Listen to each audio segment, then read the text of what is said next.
Okay, we're gonna see if some more folks trickle in, but I'd like to get started. Thank you all for coming out for this exciting lecture. In the midst of summer and Zoom fatigue, it's quite impressive that we have such a robust crowd for this important talk, and especially since no free food was offered. So that's how you know you've got some loyal folks in the crowd. My name is Randall Abate, and I'm professor at Monmouth University and an endowed chair affiliated with the Urban Coast Institute. This is an Urban Coast Institute hosted event in cooperation with the Monmouth University Marine and Environmental Biology and Policy program. We have some students in that program and in the audience today, as well as some of my students from environmental policy that I'm teaching this summer. So many folks outside the university, which is always great to see. So it's a great pleasure to introduce my longtime friend and colleague, Professor Eric Hull. We overlapped for more than a decade in Florida before my migration north to Monmouth. Sometimes we were at the same school, sometimes we were at the same school at different times, but we've been in very close contact. We share many of the same areas of interest and expertise: climate change, ocean and coastal law, environmental justice. Professor Hull's been a great resource for me on all those areas, a regular guest speaker in my classes and a contributing author to my books. He's widely known for his work in these areas. And this presentation is based on an article that he recently published in the NYU Environmental Law Journal, a very highly regarded journal in legal academia. And Eric is perfectly suited for this type of discussion because, unlike me, he is trained in science as well as environmental law. So he can speak much more authoritatively on issues that often sail over my head from the science domain. So he has, I've lost track of how many degrees, I believe it's 5, that straddle these worlds of law, policy, and science, and that just underscores his expertise on these topics. And certainly today's topic is one that's near and dear to the heart of our very own Dr. Jason Adolph on harmful algal blooms and connecting the climate change drivers of harmful algal blooms and looking at science and legal dimensions of this challenge. So without further ado, Professor Hull, the floor is yours. Okay, well, thank you. Thank you, Professor Abate and Professor Adolph, for inviting me to share this presentation with you. I'm going to go ahead and share this. Can you see that? Is that up? Okay. So I wanted to start with a broad concept, because when I think about harmful algae blooms and what I'm seeing from my evaluation of everything, it really draws to mind this basic first law of ecology. Everything is connected to everything else, because when we're looking at trying to address HABs, we have to look at 2 different points. One, these are naturally occurring events. These have been documented in the records, going back hundreds and hundreds of years. There's lots of evidence that they have been here for a very long time through natural events.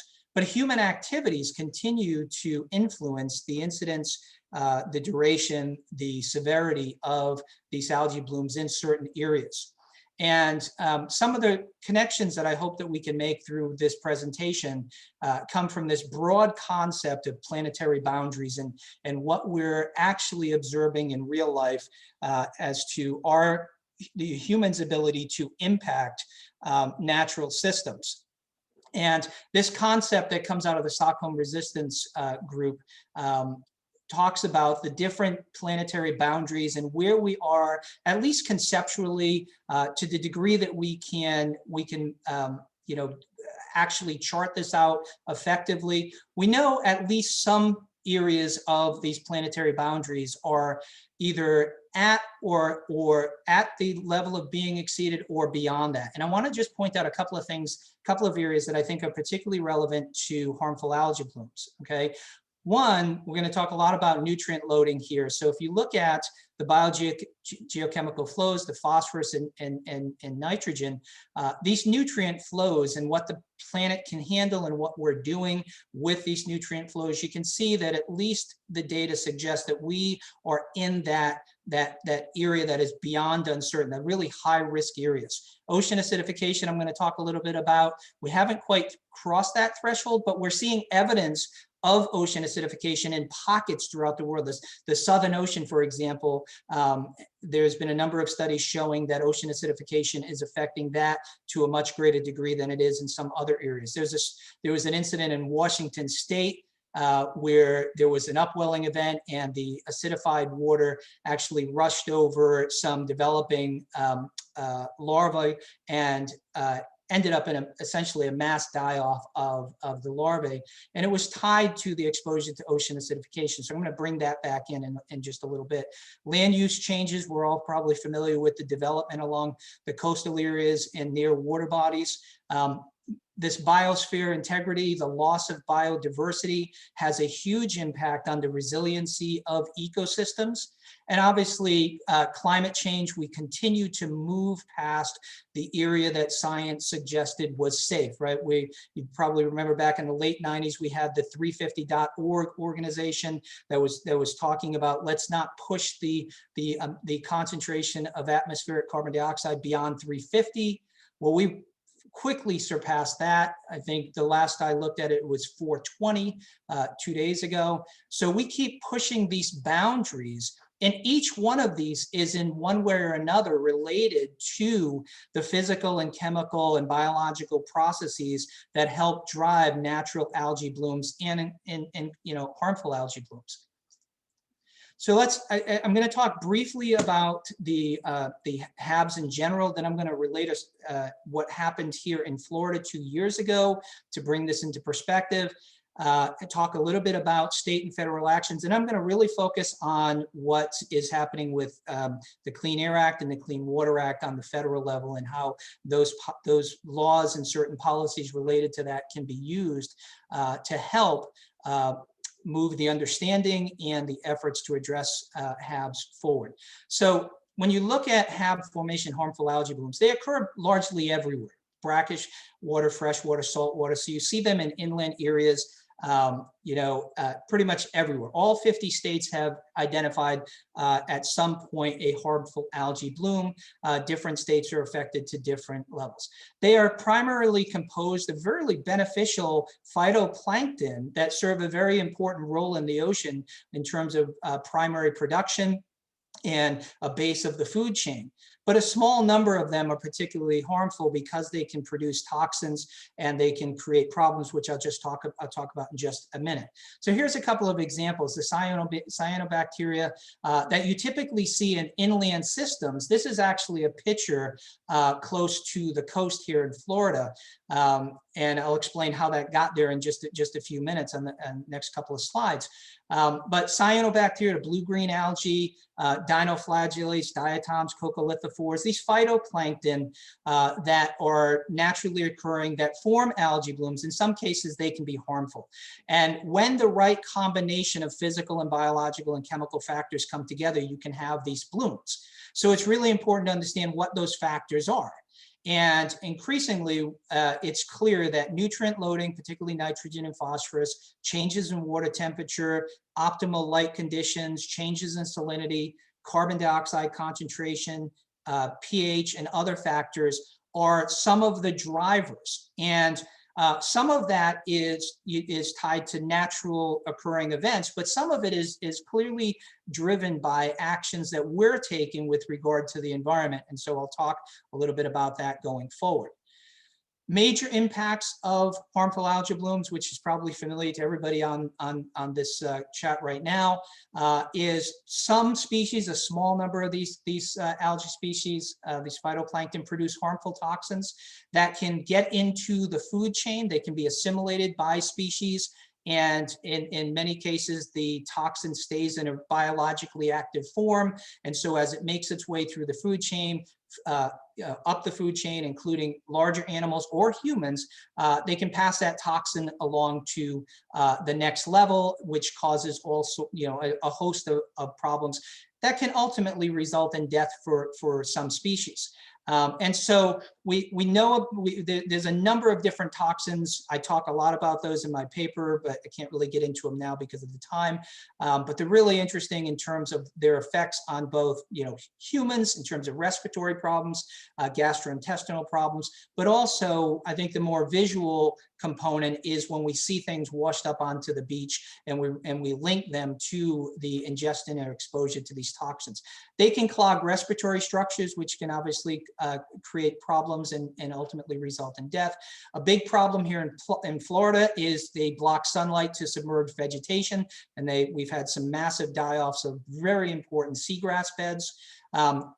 As they bloom and then die and decay, they consume oxygen. And so they can draw a massive amount of oxygen out of the water that can contribute to the development of dead zones. You're probably all familiar with the annual dead zone that emerges off the coast in the Gulf of Mexico from Mississippi draining into the Gulf, and the massive algae blooms and the subsequent decay. Those dead zones are essentially so oxygen deprived that they're devoid of life. We've seen evidence inland of contamination of the drinking water, and then we've seen beach closures and fisheries closures, partly because this is a response to trying to prevent individuals from consuming fish that or fish or mussels that, particularly shellfish, that are tainted. So I want to relate this interesting and somewhat sad story of what happened here in Florida, because we had the combination of two different types of HABs come together in 2017, 2018, and they were tied to human activities. So in 2017, 2018, particularly 2018, we have a large rainfall here in Florida. And just a little background, this is Lake Okeechobee in the center of the map. If you ever look at Florida, you'll see the big dot in the middle. That's Lake Okeechobee. It's surrounded by a very aging dam, the Herbert Hoover Dike, and there's always concern that it's basically going to fall apart because it hasn't been updated for the longest time. And just south of that is a very productive Everglades agricultural area. So during the summer, the Army Corps of Engineers deliberately, in order to protect this Everglades agricultural area, will deliberately discharge water from Lake Okeechobee into the St. Lucie River and the Caloosahatchee River. And these migrate down toward the coast on the Atlantic side and the Gulf side. Well, in 2018, after that heavy rain event, there was so much pressure on the dike that the Army Corps of Engineers released an enormous amount of this heavily polluted water that is in Lake Okeechobee, and it made its way down to the coast. And these are actually pictures along the coastal area. This is the green slime that came from the release of these algae into these river bodies. So we saw this along the East Coast primarily, but we saw it all through these inland waterways. And so not only and you also saw these massive algae mats, which were blocking the sunlight to the submerged vegetation, which created problems. At roughly the same time, we had a naturally occurring seasonal red tide that emerged off the coast of Florida, but through wind and wave action, it pushed it near shore. Here's the red tide. And as it encountered coastal waters, it also encountered all of the polluted runoff, atmospheric deposition, nutrients that were coming from different rivers and tributaries, and different nutrients running off into the land, which exacerbated this and prolonged the red tide. It lasted for 14 months. It led to 2 emergency declarations from the governor and impacted a large swath of the state, made its way through the Florida current and then up along the eastern seaboard. And the end result of this was massive die-offs in Florida. Of really many species, but particularly protected species. Some of them were highly protected species, endangered species, washed up on our beaches. In total, 2,000 tons of marine life washed up along the coast of Florida as a result of that. We saw massive die-offs of seagrass in certain areas. We saw human health impacts in terms of respiratory distress, gastrointestinal distress, lots of reports of that. People started to stay away from the beach, not use the beach, so there were declines in tourism and recreation. There were beach and fishery closures tied to protecting the public from exposure. The businesses suffered. And there was substantial economic impact that came from that. There's an ongoing study at one of the universities down here to really get a grasp on the full picture of that. But just by way of reference, in 2011, we had a very significant HAB on the East Coast. It covered the seagrass beds for that period and basically killed 60% of the valuable seagrass beds. The following year, we had another one, and it didn't allow the seagrass beds to recover. And the end result of that was an economic impact that was estimated to be between $235 to $470 million for those events. And so when you think about that, and then you extrapolate out and think about where these are occurring, and the fact that they affect all 50 states, whether it be an inland HAB or a coastal HAB, the economic impact is substantial. And so if you just look at the natural, the natural formation of these, they've been there, and we have found a way to address them to the degree that we have so far. But we have to take into consideration what our activities on the planet are doing to facilitate the development, the growth, the expansion, augment them, and increase the severity. And so, as Professor Abate said, I do have a background in science. I have undergraduate and graduate degrees in biology. And so I tend to, in my research, get into the hard science and really take a look at what the scientists are finding.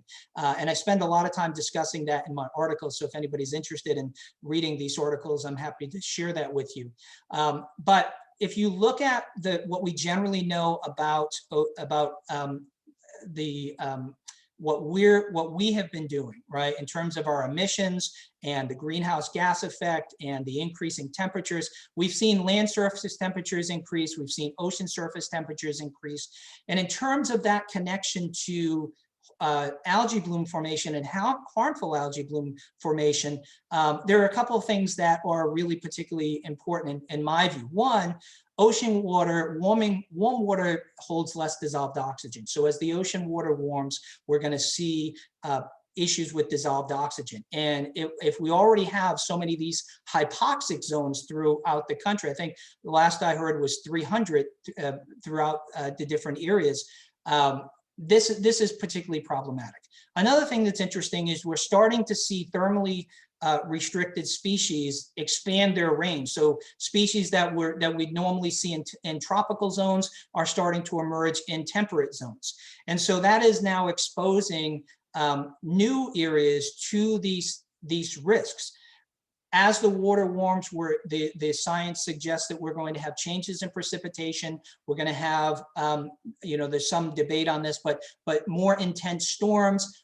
That relates to HABs in the sense that the more rainfall we have, the more runoff we have of these nutrients into the water body. So all of these play roles, but it's not really the first thing we think about when we think about ocean warming. We typically think about sea level rise, et cetera.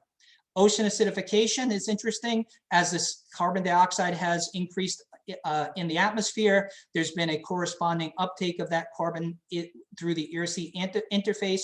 When the carbon dioxide gets into the water, it forms a weak acid. And what we've seen is the pH of the ocean generally has declined. It's affecting more colder areas more than warmer areas, but it is starting to become a problem in certain areas. What some of the recent science says, what I think is particularly interesting, is that in laboratory studies and some really simple field studies, conditions that are projected to occur in terms of the level of ocean acidification may favor some toxin-producing species. Ocean acidification is going to harm those calcium carbonate, those species that require calcium carbonate, like reefs and shell-building organisms, but it may favor some of these algae species. It also may increase the growth and toxicity of some of these species. There's a couple of studies that talk about that. And it may influence the composition, abundance, and production of biological communities. So this is, these are just a few things that we're doing that are in addition to all the other types of stresses that already exist in the ocean from activities that we've already engaged in. And so I wanted to take I'm going to take a broad look at some general areas, and Professor Adolf is probably much more familiar with this and can share some insights at the end of this. The first real approach to this on the federal level through Congress was the Harmful Algae Bloom and Hypoxia Research and Control Act in 1998. It was reauthorized three times. It created essentially a task force to collectively come together, study HAB formations, understand their formation, create early warning systems, figure out how to monitor the outbreaks, how to inform the public, right? It's a lot of collaborative work, and the latest reauthorization actually provided funding for what we call harmful algal blooms of significance. And that's important, I think, because what that does is it creates an even stronger federal-state partnership where if the NOAA or the EPA or the governor of the state affected by a harmful algal bloom requests help, the federal government can provide assistance. So this report was really focused on studying and monitoring and early warning systems.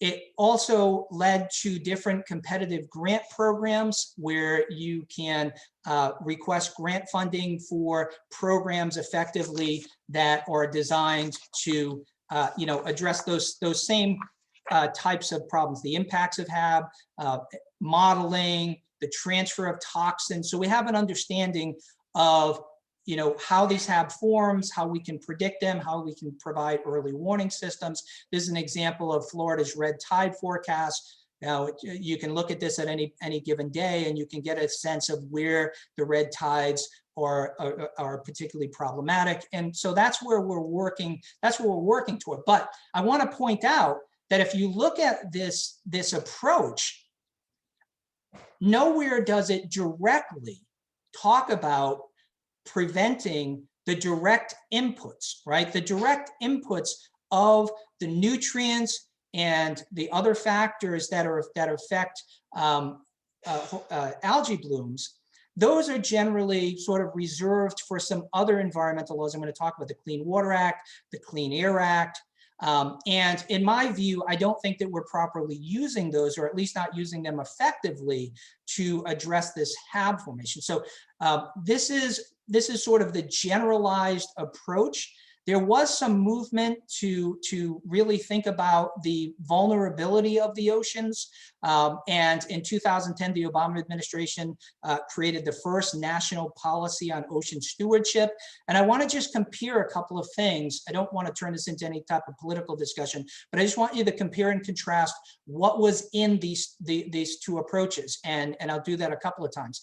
With Obama's program, it was really focused on increasing conservation efforts and increasing sustainable use, resiliencies, using the best science to inform our policy, and understanding the impacts of climate change. So it really started to, help the federal agencies come together and say, okay, now we're really going to focus on managing the oceans, our coasts, and the Great Lakes.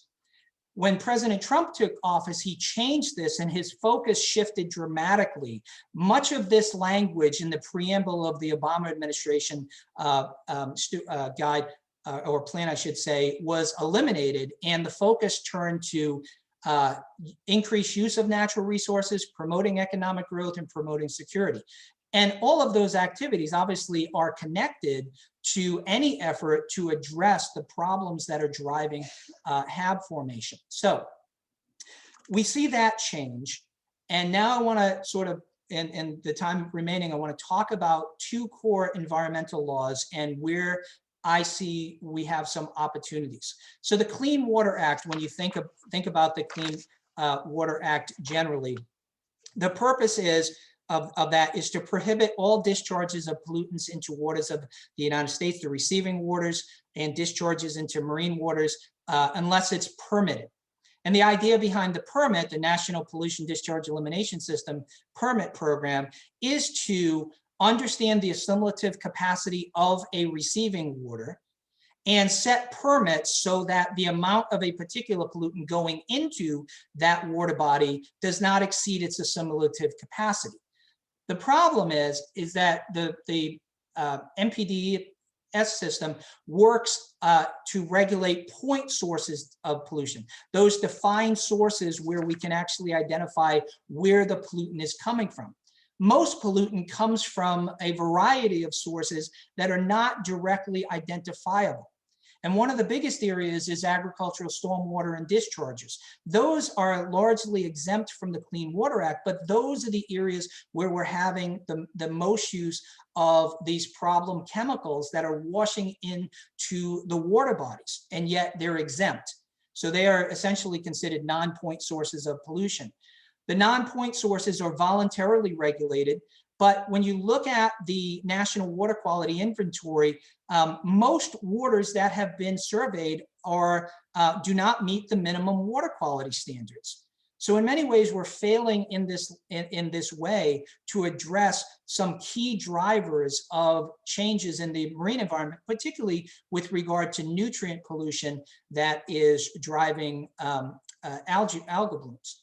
So what can we do about this? Well, there's a couple of programs that I think are relevant. One, when the states establish their standards, they set state water quality standards where they identify a particular use for a water body. So every state has waters that are divided up into different uses and based on the quality of the water. And anybody that is discharging into one of those identified water bodies from a point source gets a permit, and the permit basically dictates how much pollution load can get into that water body. But notice that doesn't include the non-point source pollution that's running off. It doesn't include atmospheric deposition, which is a significant problem. So one other tool that is very useful is using what's called the total maximum daily load. If there's a part of a water body within a state that fails to meet the water quality standards, it's called a water quality limited segment. And those water quality limited segments are subject to a total maximum daily load that is either set at the state level or enforced by the federal government. And one important part of that is once it's set, the state or the EPA cannot issue new permits to release additional discharges into that water body if the water body can't hold it. TMDLs are particularly important and particularly useful because what they do is they assess all of the pollutant going into the water, and regardless of source, and they set a standard saying this is the maximum amount of load that this water body can handle. And then they leave it up to the states to figure out specifically how to allocate waste allocations based on point sources and other areas. So it really pushes really hard to figure out how do we limit the amount of pollutants that are getting into a water body. And there are a couple of good examples of this. Nutrient loading in the Chesapeake Bay was a significant problem. It still is. But the Chesapeake Bay TMDL was created. It's a regional TMDL that was created to address nutrient loading in the Chesapeake Bay. And you can see it covers the states that are within the Chesapeake Bay watershed.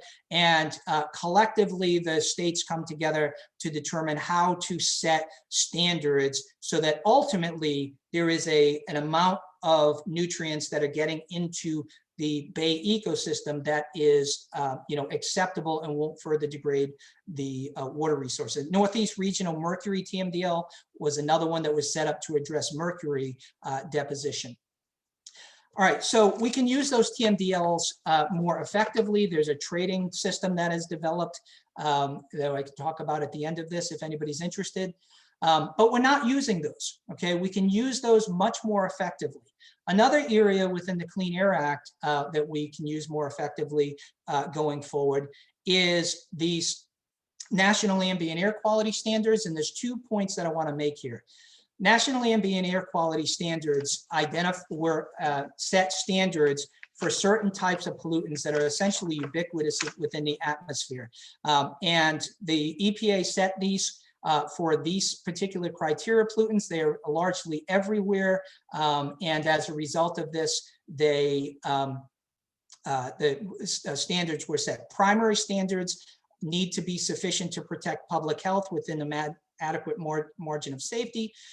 And secondary standards must be sufficient to protect public welfare, which includes protection against effects on soil, water, crops, vegetation, and animal and wildlife. And here's the problem, and I spent a lot of time talking about this in my paper. Despite the clear evidence that the EPA has in its own documents acknowledged about the impacts of atmospheric deposition of nitrogen into water bodies, and the fact that the existing secondary standards that were first promulgated in 1971 are not protective to meet the requirements under the Clean Water Act, Clean Air Act, the EPA has never promulgated new standards. They're supposed to reevaluate this every 5 years, and they have, but each time they have refused to change the secondary standards. The next review is due in 2022, and hopefully they move forward and they address this nitrogen loading and address it through, in part, increasing the protective nature of these secondary standards. The broader area comes with the greenhouse gases. Obviously, I'm sure everybody is familiar with the accumulation of greenhouse gases in the atmosphere, the greenhouse effect, the warming of the planet. But a big issue that arose, pre-2006 and even more, is the ability of the government the federal government to regulate greenhouse gas emissions. And probably the most important environmental case, the Massachusetts versus EPA. The EPA, the Supreme Court said that if EPA makes an endangerment finding with regard to these greenhouse gases, the EPA can take steps to limit and control emissions. So that was a huge win for moving forward with regard to climate change and addressing some of the main drivers of climate change. And so armed with that, the Obama administration took two broad steps. First, well, really three. First, we joined the Paris Agreement and agreed to cut our carbon emissions in line with other countries to try to move the process forward and to reduce this. But two broad efforts by the Obama administration and the EPA are relevant here. One is the development of the Clean Power Plan.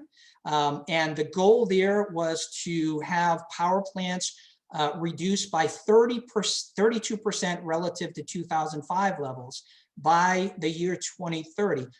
Carbon emissions. So it left it to the states to find a way to reduce their carbon emissions by 32% relative to 2005 levels by 2030.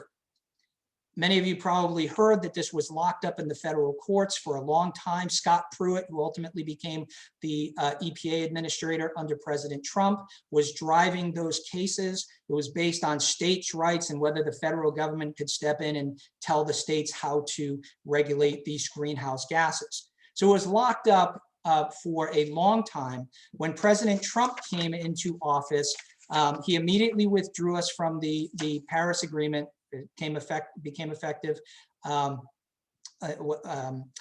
in 2017, and Scott Pruitt was appointed to lead the EPA, and he immediately announced plans to repeal the Clean Power Plan and develop a new plan called the Affordable Clean Energy Rule. When you look at the Affordable Clean Energy Rule, I take a look at that in my paper and I talk about the components.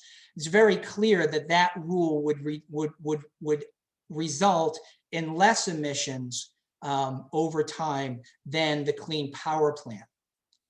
But On the day that on the day before President Trump left office, the DC Circuit reviewed the Affordable Clean Power Plan and essentially said that it was a fundamental misconstruction of environmental laws, and they essentially struck it down. So now we're left with the Biden administration. By the court striking down the Affordable Clean Energy Plan, it doesn't automatically restore the Clean Power Plan, but the Biden administration has made clear efforts or clear statements that it will take steps effectively to address climate change in a way that is more consistent with the Obama administration. Last point I want to talk about with this is the corporate average fuel economy standards under the Obama administration. There was a plan to increase the fuel efficiency of vehicles. There were two stages, Plan 1 and Plan 2. Plan 1 was really effective to start the movement toward more fuel efficient vehicles. But I want to focus on Plan 2 because that is, or Phase 2, I should say, because when President Trump took office, what he did is he created what's called the Safe Vehicle Rule, which changed the requirement for fuel economy. The agreement there was that the new rule targets a 1.5% increase in fuel economy for each model year from 2021 to 2026.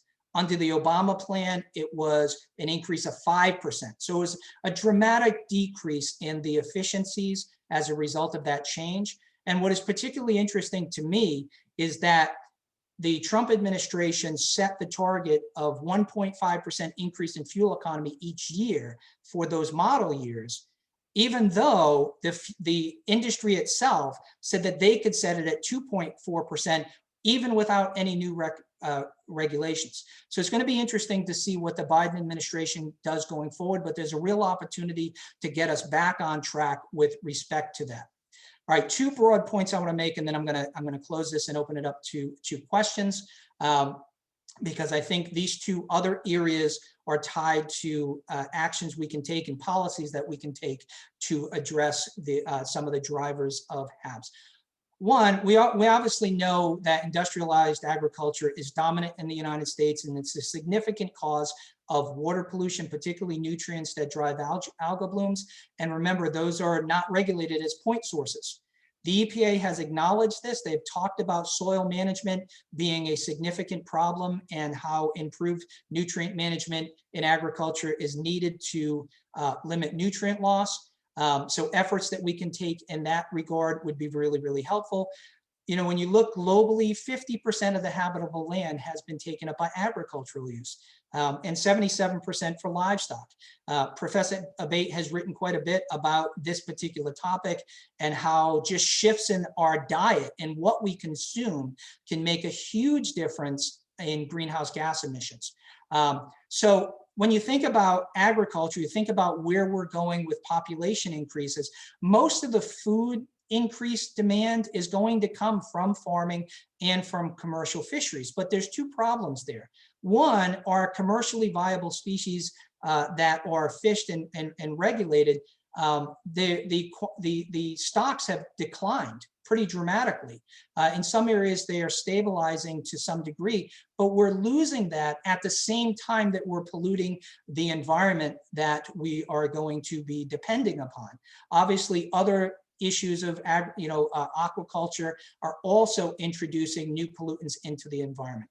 So there is this strong sort of movement, if you will, or thought along the way about how can we manage the expectation for global food demand without continuing to destroy the environment, destroy the very systems that we are going to be needing to obtain this food.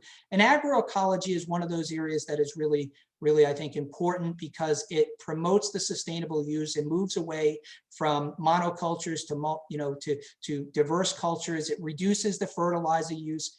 It increases nutrient cycling, and it increases the retentive abilities of soils for nutrients and water. And so changing the way that we grow our food is really, really very important. The Food and Agricultural Organization has just announced a program for the need for urgent action to transform agricultural food systems and cut in half nitrogen waste by 2030. So there's movement underway there. And one of my particular concerns, this is something I've written quite a bit about, is this concept of blue carbon sequestration and HAB formation. We are obviously continuing to destroy the habitats along the coastal areas that serve so many vital purposes for pollution regulation, pollution control, and absorption. And we're changing those systems dramatically. We've had 35% global decline in mangrove areas, 30% decline in seagrass beds, large decline in salt and marshes. And we know that these intact systems help control that urban point and non-point sources of nutrient load. We know that they serve that purpose, and so we don't have the controls under the Clean Water Act directly to control these non-point solutions, but some of the natural systems that are there to help us, we're just constantly developing them. And so we have to change our perspective on the value of these systems. And there's been a lot of effort to monetize the value of these systems. And I think if we are able to do that and move forward, we can certainly make some changes that will affect nutrient loading to the coastal system. And the last point I'll say, and then I'll open up the questions, is for the last 4 years during the last administration, we have had a deliberate attack on science, climate change, and discussions on that were actually removed from the EPA website. And the focus was on development and economic growth and all of those factors. And one of the things that is promising going forward is the Biden administration's openness about the problems that we face, why we need to use evidence-based decision-making, why we need to rely on the best available scientific data. And they basically pushed it back to the scientists and the reliance on the scientists that are in the field, that are looking at this information, relying on the information they're giving us to make more informed decisions. And all of that, I think, can benefit any effort that we have right now to address any type of augmentation, expansion of these harmful algae blooms that we are seeing more and more of, not only here in the United States, but in certain areas around the world. Okay, any questions? And if you asked a question while I was going, I apologize. I can't really see anything. Nothing popped up on my screen. But if anybody has questions, I'm more than happy to try to address them and try to answer them. Thank you very much, Professor Hull, for that excellent presentation. We've certainly had some questions in the chat that I'll raise for you. Sure. The presentation nicely connected, and especially your concluding remark about the need for science and law and policy to be interfacing on these important issues. And not surprisingly, we have a mix of questions that are science-based and some that are more law and policy-based in response to your presentation. So I'll start with a science one that I think is a good starting point. And that is, what factors are used to forecast HAB events? Stratification of the water column, horizontal advection of already established blooms, nutrient loads? Well, I think the question answers itself in part, right? And so there's those. There are satellite imagery where you can actually look at the chlorophyll content in a water body. So that is happening. You have sampling in different areas along the coast. You have random sampling of shellfish in different areas. So there's a number of different strategies that are used to just address. I think it's important to see two things. A lot of these are designed to address algae blooms as a general matter, and harmful algae blooms more specifically. And so the approaches that are taken and the programs and the research in terms of understanding these, I think are really important because we're dealing with a natural phenomenon, but we're also dealing with a natural phenomenon that's augmented by human activities. And so a lot of the marine science that's going into this, when I was in graduate school, I did a little bit of this with the plankton group that was at the Oceanographic Center, going out, sampling, counting and doing that sort of activity. But there's a whole host of new technology that can be used in combination with other science in terms of monitoring ocean acidification, monitoring nutrient contents. And I think I'm a huge fan of these types of presentations, because if there's one fault that I often identify with what we're doing is the scientists and the lawmakers are not necessarily always coming together to have these collaborative discussions. And to the degree that we can have more of these types of discussions where we're talking about the science that goes into HAB formation, for example, and we talk about the existing law, the more we're going to have better informed policy and really start to tackle this. So I know that was a long answer to a relatively short question, but I just wanted to add those couple of points. Those are very helpful observations, and couldn't agree more. So one that migrates into the law and policy side, if TMDLs are calculated based on the reduced nutrient assimilatory capacity of water systems, and this capacity decreases with climate change and eutrophication, this is a downward spiral. Mm-hmm. Increasing assimilatory capacity is the logical approach to promote sustainability. Well, one of the drawbacks of TMDLs, when you look at the structure, the state has to identify a water quality limited segment on their what we call the Section 303 list that they send to the EPA. As part of that, they have to identify strategies to control the amount of pollutants. One key strategy is the TMDL approach, and it is a recognition that the existing permit structure is not enough to control the amount of pollutants that are going into the water body in a way that will not exceed the assimilative capacity, right? With TMDLs, they're particularly problematic because once they're set, no new groups can come into that area. So if a particular water body has met its assimilative capacity and a new entity wants to come into that area and get a permit to discharge in the water, they're not allowed to do that. The states and the federal government cannot authorize that.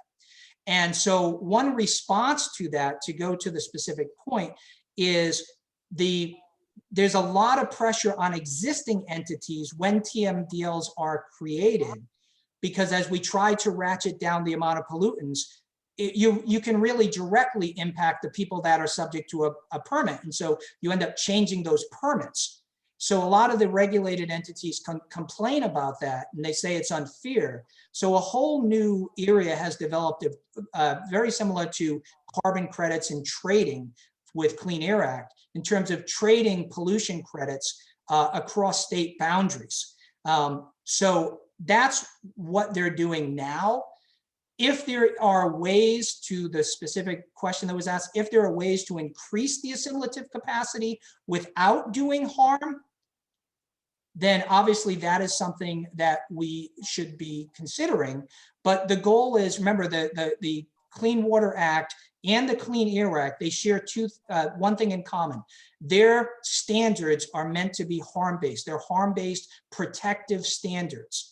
And so whatever we do, if we try to increase the assimilative capacity, we have to be aware of what that does to the system as a whole. And I think, going back to the very first point I made here, the first law of ecology, everything is connected to one another. We have to be very careful of how we go about doing that, because oftentimes we tend to do that with blinders on, and we focus on one part and disregard another. But I think it's a really good point if there's a way to do that. Thanks for that response. Related to that point of everything being connected, you made a reference to regional TMDLs, and Chesapeake Bay as an example of that, which certainly seems like a promising step forward. But what about at the national level? Isn't this something that we need some federal direction on in terms of addressing HABs more effectively? There's no question we need additional action at the federal level. I'm hoping that with the international community coming together about trying to have nutrient loading, I mean, nitrogen, for example, is a major component to our atmosphere, but it's only that reactive nitrogen that we use for plants and agriculture and all that. We've just overused it. The international community has come together, and a lot of scientific papers address this. We've overused the nitrogen to the point where we're not even getting any added benefit. So there's two things here that I would say. One, the actual farming community itself is recognizing that it doesn't need to use the amount and quantity of nutrients to get the same level of production. But also so that's one area. At the federal level, what we're recognizing now is nitrogen, particularly nitrogen deposition and nitrogen problem. It's now a major problem that the primary component or primary group that adds nitrogen is actually the automobile industry. So it's actually surpassed the the smokestacks and the other areas of industry that used to dominate. Now it's automobile automobile industry, transportation sector. And so to the degree that we can move these CAFE standards and increase the fuel efficiency, which Obama was very successful doing in the earliest provision, or the earliest step, I should say. President Obama got the automobile industry to commit to a 50% decrease in emissions by 2050. And then through negotiations, that's moved. So the automobile industry, the transportation sector, has a huge part to do with this. And obviously we have ways to manage that through the Clean Air Act and other federal laws that address transportation. So we absolutely need to do that. And I'm hopeful with President Biden's agenda and his focus on climate that we will start to see some more congressional action in that area. Excellent observation. So I think we have time for two more questions. One is in terms of adaptation and resilience, is there or should there be any provision for indigenous communities affected by HABs, which are typically disproportionately affected due to their social and economic vulnerabilities? My short answer to that is yes. And in fact, I'm working on an environmental justice component to a book that's about to be an environmental law. And I talk about that type of vulnerability. I think one issue with that is, unlike some of the issues that you can clearly see its effect, its disproportionate effect on particular groups, these harmful algae blooms are not directed to specific areas. Like an EJ community, for example, environmental justice community, we're concerned about communities on the fence line. Low island nations, we're concerned about sea level rise in those areas. With harmful algae blooms, it's really, they emerge everywhere in the world at different locations. So I think the policy is going to be more of a global holistic policy as we develop it, with hopefully, and if warranted, action to address those particular indigenous groups or those groups that are most vulnerable if in a particular area. So I think it's a little bit more complex, but I agree with the thought and principle. Excellent. And related to that point, we are going to be posting Professor Hull's slides and this recording on the Urban Coast Institute webpage, and I will ask Professor Hull to share some of the publications he's been referencing because he has such a broad scope of scholarship. I think many of you may find it interesting on climate change, environmental justice, ocean and coastal law and policy, etc. So from our resident expert on HABs, Dr. Jason Adolph, his question is, I appreciate your point about the importance of law, policy, and science folks working together on HABs. Besides gatherings like this one, what sustained and concerted efforts in that regard are you aware of? Well, I'm not, this is where my concern exists. I don't see it as often as I would like to. I think the federal response to HABs in terms of getting the federal agencies to come together, the stakeholders to come together and discuss the issue is a really good start. But I also think that we need to have a broader focus and bring in other groups, to the point that was just made about indigenous groups, particularly vulnerable groups or people along the coastline. I think we need more of that. And I don't see it as often as I would like to see it. I often see it in, presentations like this, which I strongly recommend. But I still think we have too much of a fragmented approach to addressing these issues. One of the things I really liked about the Obama's stewardship plan is it tried to address that fragmentation to a point, but I'd like to see it broader. And I'd love to hear your thoughts about it, Professor Adolph, if you're seeing something, a broader perspective. Yeah, hi, Eric. Hi. No, I'm thinking of the HABARCA Act, and if I remember from reading that's more directing the federal agencies that are mostly involved with monitoring and reacting to HABs to work together, form plans, like you said. But that does, I don't recall, but I don't think that included any action to revise policies. It really, it doesn't, and I think that's an issue. It brings together broad groups like NOAA and the CDC and the EPA and all of those groups to get together and to work out plans moving forward. But I agree with you. It doesn't take that really essential next step that you just referenced. It's and I've seen that in a couple of areas. I've done some work on ocean acidification, and with the FORAM Act, which is the major federal law dealing with ocean acidification, the same approach is taken.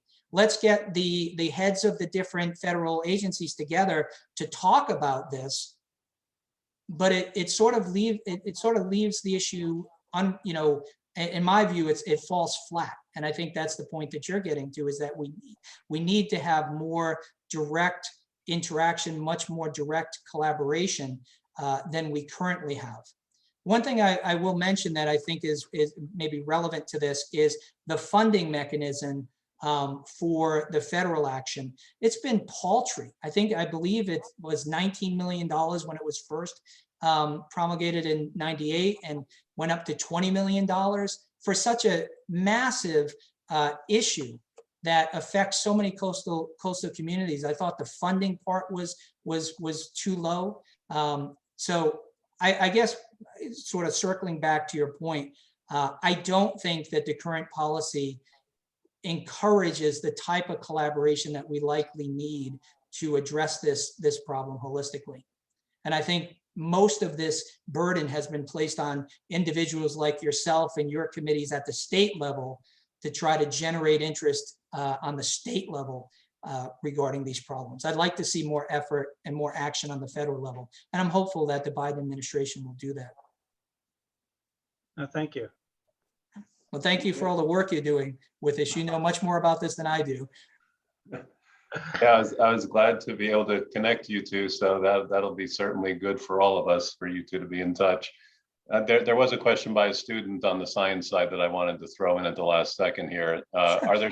Are there any similarities between HABs and overpopulations of seagrass in terms of what causes them and how they affect humans, wildlife, and the planet? Well, interestingly, I'm going to connect this in a sort of a different way, but interestingly, right now, we are in the midst here in Florida of a record number of die-offs for manatees. Manatees rely on the seagrass beds.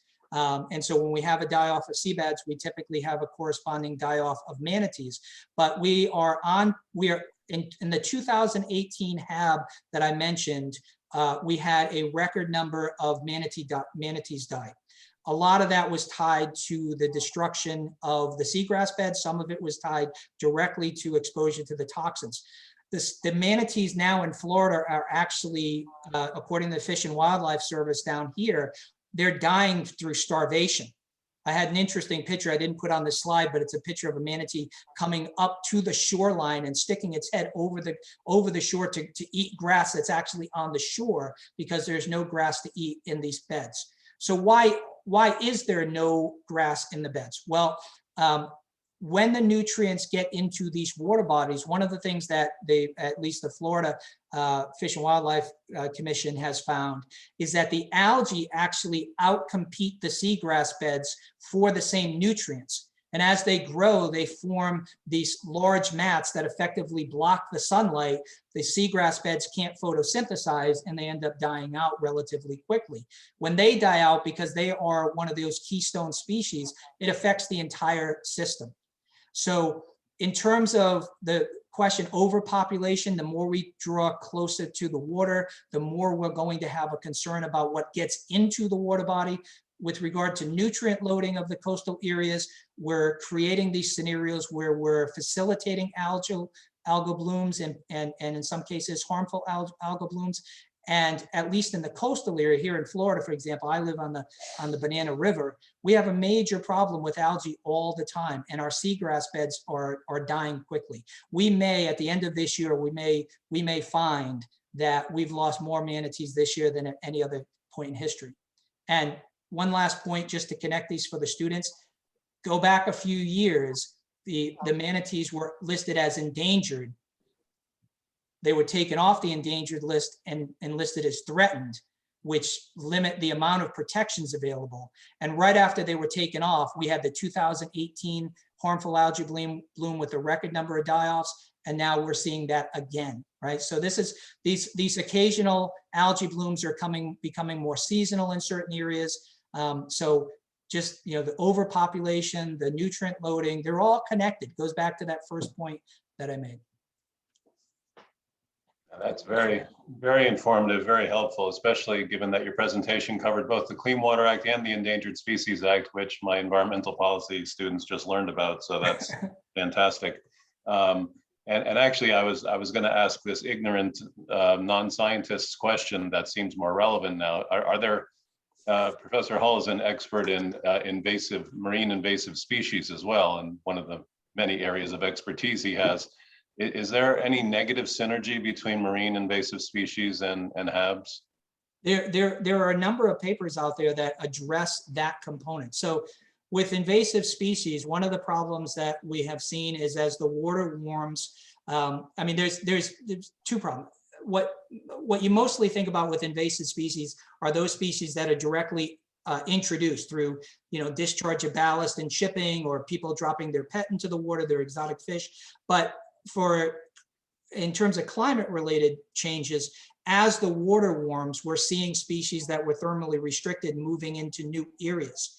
And as those species come in, they typically, in many cases, they don't have any natural predation or any natural controls, and they grow out of control without those checks. Those types of problems can affect community dynamics. And as some of these algae species move into new areas, if they benefit from the changing conditions, they may outcompete other algae species, and we may have sort of a change in the bloom cycles and, you know, duration, severity, et cetera. So the invasive species component is certainly there. Well, that's very encouraging to hear that I'm not as much of a science moron as I thought. So this has been terrific. Please join me in thanking Professor Hull for this excellent presentation. The recording and the slides and some resources will be posted on the Urban Coast Institute webpage shortly. And I encourage all of you to stay on top of this very important issue that intersects science, law, and policy. Well, thank you so much, Professor Abate and Professor Aldoff. I hope that you continue the great work. It's absolutely essential what you're doing, and I hope a lot of students get involved in that. Thank you so much. We do our best to get them involved. Good. A lot of them are here. That's great. That's great.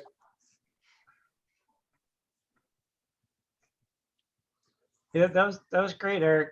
I may know more about HABs and algal physiology and ecology than you, but it's a different kind of knowledge than what's needed to do what you're talking about. You know, that's why I say, and I think I speak for a lot of scientists.